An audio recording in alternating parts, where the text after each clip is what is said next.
आप देख रहे हैं एबीपी न्यूज। मैं आपके साथ शोभना यादव। वक्त इस समय मातृभूमि का है और मैं आपको बता दूं कि मैं इस समय मुंबई में मौजूद हूं। कल जिस तरीके से नवाब मलिक की गिरफ्तारी हुई उसके बाद महाराष्ट्र की सियासत में तेज हलचल थी, उसी को कवर करने में आज यहां आई। लेकिन आज का सवेरा जो है वो एक बड़ी खबर के साथ हुआ। रूस के राष्ट्रपति व्लादिमीर पुतिन अपने देश के नागरिकों को संबोधित करने के लिए सामने आए और उन्होंने कहा कि रूस के सामने कोई विकल्प नहीं है। अपनी सुरक्षा के चलते हुए यूक्रेन पर सैन्य अभियान यानी हमले का ऐलान उन्होंने किया। उधर उन्होंने ऐलान किया और इधर मिसाइल दागी जाना शुरू हो गया। दुनिया जब तक समझ पाती तब तक ये हमला एक विभत्स रूप ले चुका था। जगह जगह गोलाबारी हो रही थी, सायरन बजाए जाने लगा, वहां पर अलर्ट जारी कर दिया गया। यूक्रेन में लोग जो है वो बड़ी संख्या में वहां पर एक्सप्रेसवे पर निकलने लगे अपनी जान बचाने के लिए। अफरा तफरी का माहौल पूरे यूक्रेन में। अमेरिका ने इस हमले को गलत कहा, अनैतिक कहा, अकारण असमय कहा। उधर नेटो ने कहा कि ये अब रूस के खिलाफ जो अंतर्राष्ट्रीय कानून है उसके तहत कार्रवाई होनी चाहिए। संयुक्त राष्ट्र के महासचिव ने मानवता के आधार पर अपने सैनिक वापस बुलाने की अपील रूस से की। और उधर भारत ने यूनाइटेड नेशन सिक्योरिटी काउंसिल में तत्काल तनाव कम करने की जरूरत पर जोर दिया। यूक्रेन कह रहा है कि उसने 5 विमान रूस के गिरा दिए। उधर रूस ये दावा कर रहा है कि बड़ा नुकसान यूक्रेन का किया है, उनके हवाई अड्डों को तहस नहस कर दिया है। हालांकि साथ ही रूस ये भी कह रहा है कि निशाने पर नागरिक नहीं है, यानी यूक्रेन के जो नागरिक इलाके हैं उन पर हम हमला नहीं करेंगे, लेकिन अपनी सुरक्षा के चलते हुए जो उनके सैन्य अड्डे हैं उनको तहस नहस किया जाएगा, ये कह रहा है रूस।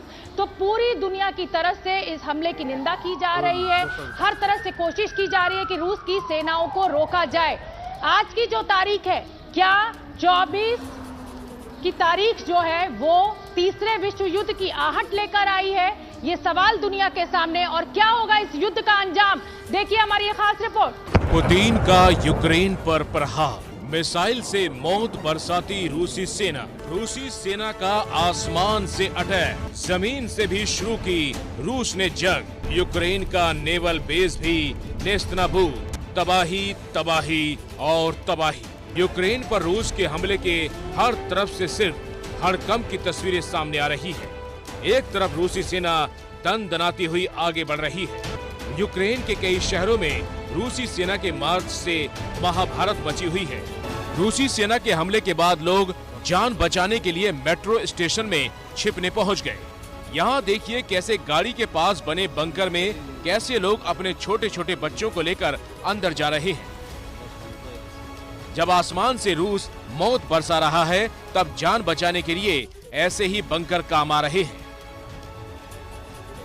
हमले के बाद यूक्रेन की राजधानी कीव की सड़कों पर शहर छोड़कर जाने वालों का काफिला नजर आ रहा है। गाड़ियों की लंबी लंबी कतार लगी है। लोग जान बचाकर सुरक्षित ठिकानों तक पहुंचना चाह रहे हैं।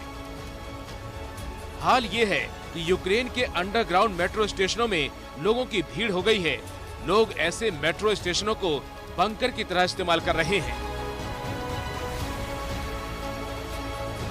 रूस की आक्रामकता बढ़ी तो रूस ने यूक्रेन पर हमले के मोर्चे भी बढ़ा दिए।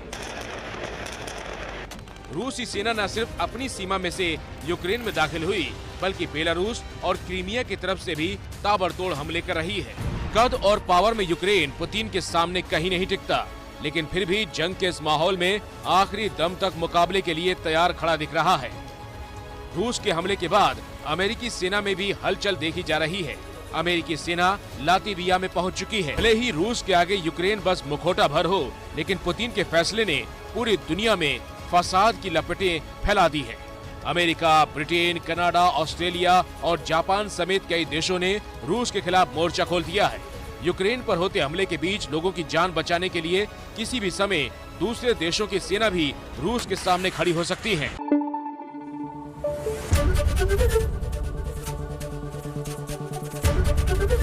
एबीपी न्यूज आपको रखे आगे।